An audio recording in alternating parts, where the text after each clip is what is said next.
My abusive husband passed away, and while everyone can't stop talking about how great he was, I'm secretly relieved because now I'm free for the first time in years. My husband passed away 3 months ago.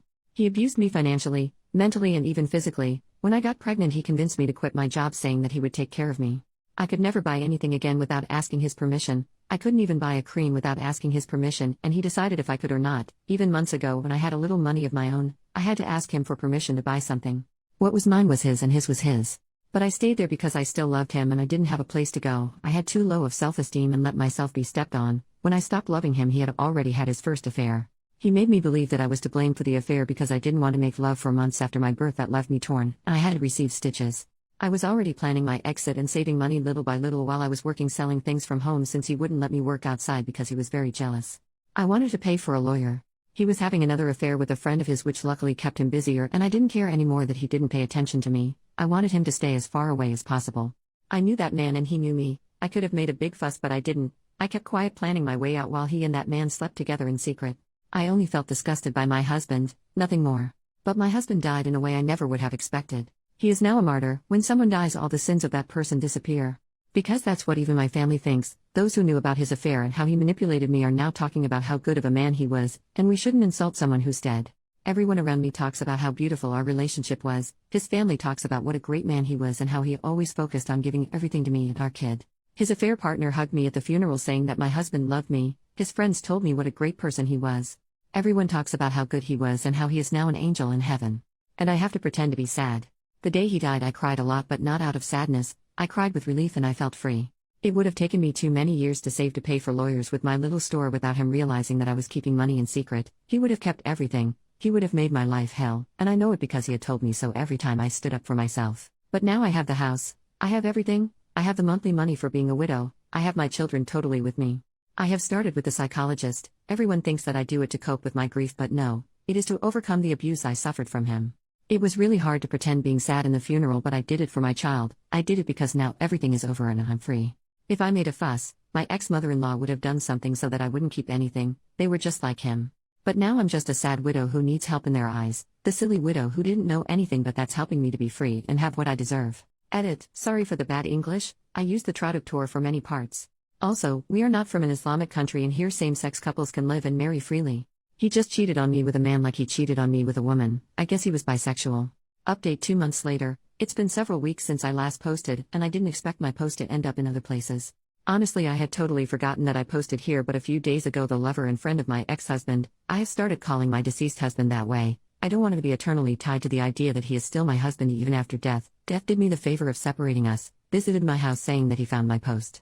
I didn't expect him to find this and it scared me a bit, but honestly there's nothing I can do about this anymore. I posted it to the internet and I guess that's my fault.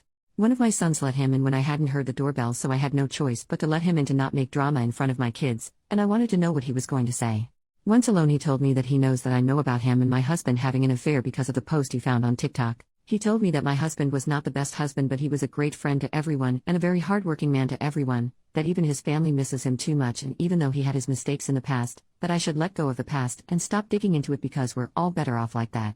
He was insisting for a while to such an extent that I felt intimidated by him to the point he reminded me of my husband, and it is the first time that I have that feeling with a man that is not my ex-husband. I can talk peacefully with them, but this situation made me feel on the verge of a panic attack because of his attitude. He's basically scared that I'll tell everything, that he's gay, and I don't know if he has a boyfriend, but maybe he does, and that's why he doesn't want me to say anything about their affair. I've been a submissive woman for years. My ex-husband turned me into a fearful woman that I wasn't before. He made me the kind of woman who was always going to put her head down, but when he died I felt so happy and liberated. I cried with relief for days. And when this man came into my house to tell me what to do, it was like seeing my ex-husband again, giving me instructions about how to behave and what to do. The man who knows very well that I was in an abusive relationship because he knew how my ex was and chose to sleep with him anyway. The man my husband made me cook for and then screwed him as if I were just a maid was at my house, telling me that my ex was a good person and that I should shut my mouth. He was telling me what to do and I just punched him in the face. To be honest, I wanted to slap him, but for some reason I felt so angry that I hit him, and it felt like hitting my husband as well. I don't regret it and I felt good. I yelled at him and told him to leave or I was going to tell everyone what happened. He ended up leaving the house and he has been quiet ever since that day. My main plan was just to shut my mouth and let go of the past, but that is one thing, and a totally different thing is that this man comes and wants to impose on me what to do as if I were a doll. Maybe my reaction wasn't the best, but I'm tired of people telling me to shut up. I never managed to say anything to my husband, and that day I felt that I somehow did that. I haven't told anyone yet, nor do I think about doing so, but if he does something, I won't hesitate twice before this time whether to make a TikTok or post on Facebook talking about everything.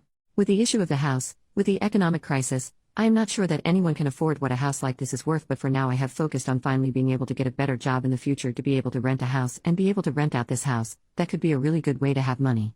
My other goal in the future is to buy a small piece of land, no matter how far it is. I just want to have something that is my own for me and my children. My children don't miss their father too much, and I understand them. It has taken me a while to get them a child psychologist, but recently they started to go to their sessions and they are doing well. I think the best thing I've done is to start making excuses for my ex-mother-in-law and my own family for not seeing them as often as before, and I've started the stage of cutting off contact little by little, making excuses with work or that we're not at home, although I still have to let my ex-mother-in-law come home from time to time.